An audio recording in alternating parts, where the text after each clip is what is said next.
everyone, and we really appreciate the opportunity to be part of this summit here this morning to talk about this very important topic. Broadband has been high on Blandin Foundation's agenda for more than 5 years. Our Broadband Strategy Board agreed to a statewide vision and set of principles for Minnesota back in 2005. And that vision calls on our state to make the necessary investments to become a world leader in the universal deployment and use of ultra-high-speed next-generation broadband.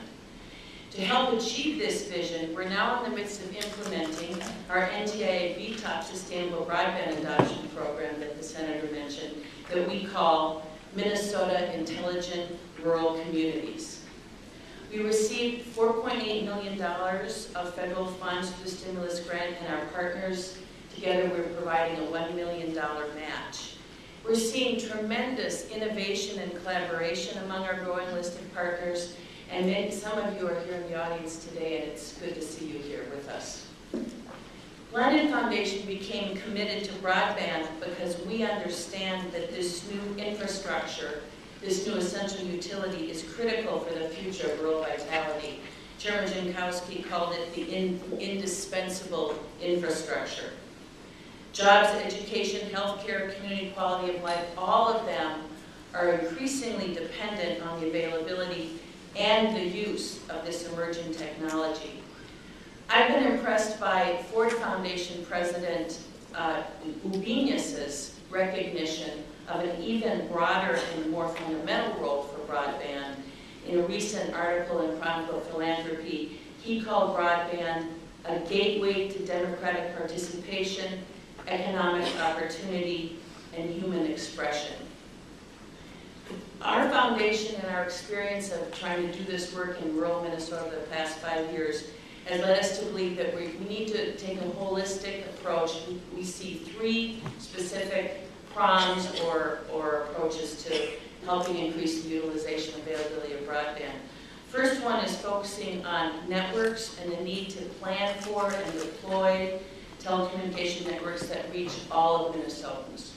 Number 2 is building demand for broadband and encouraging and enabling broadband users regardless of their age, their income, their educational level, or the language that they speak.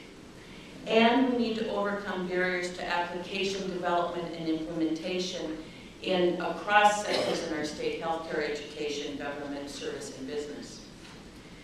Building demand is the core strategy that the foundation has been pursuing in our work through market development activities. And this means, of course, increasing subscribership and the sophistication of use of those people that subscribe to broadband. There's lots of benefits to increasing subscribership, growing that pie. It improves the markets for telecommunications investments, which is very important in our market economy. It allows community institutions to reach their members over a network rather than through printed materials and mail, which saves costs and improves efficiency. And it enables a greater percentage of end users to access that information online. So how are we doing in Minnesota in terms of subscribership? Well, I'm really pleased today to be able to share some fresh data right out of my computer that has just been compiled by our MIRC partners, the University of Minnesota Crookston and the Center for Rural Policy and Development, that have just completed a new statewide broadband survey to give us a snapshot of subscription rates in the state, again, which we can benchmark our work in applying these federal funds we've received. And here's what we've just learned, and these numbers apply only to greater Minnesota, to rural Minnesota. So what we found out is that 75% of rural residents in our state have a computer at home. And of those, 94.5% of those home computers are hooked up to the internet. And 91% of those connections are broadband connections.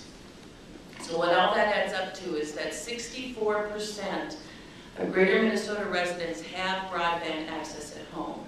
64%. And, you know, numbers alone, I always say to my son, so compared to what? Well, 64% compared to 2001, only 6% of rural residents had broadband access at home. And and as recently as 2005, when we began this work, 27%. So we are seeing significant growth in rural broadband access.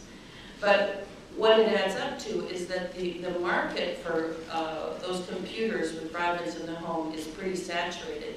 The challenge, of course, is that with almost 95% of rural computer owners already online and on 92% of those connected by broadband, there isn't much room for growth in terms of broadband demand among people that have computers.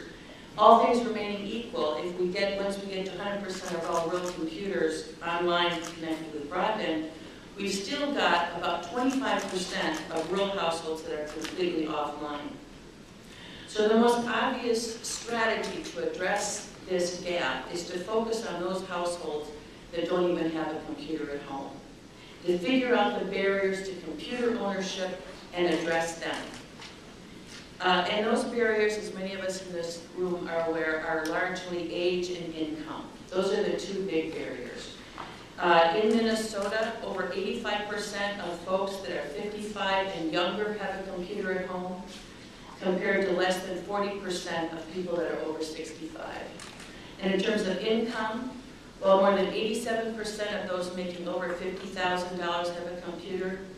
Only 42% of those making less than $25,000 do. And so Chairman Jankowski spoke very eloquently about the cost of digital exclusion, and I think that is something that we'll look forward to talking more about as we get into dialogue with our audience. Before I close, I've been asked to just make a few observations about the challenges and opportunities connecting healthcare and broadband. And we have invested in a couple of very innovative healthcare projects through our resources in Staples. Lakewood Hospital is doing telehealth for post-surgical and chronic health monitoring. A pharmacy in Adrian is using telepharmacy to connect with Worthington. And in Winona, Home and Community Options is using broadband to monitor and reduce costs and improve services. So there's a lot of innovation right here in our state that we can look to show the impact that broadband can make on this important sector. The key challenge and opportunity in healthcare, of course, is the demographic shifts. We're seeing an increasingly aging population that's going to demand more healthcare services, and without the networks to deliver them, we won't be able to do the job that we're capable of doing. I just would like to close by saying how excited we are at the foundation to see all the innovation and collaboration that's emerging thanks to the stimulus dollars that Senator Klobuchar helped bring to our state.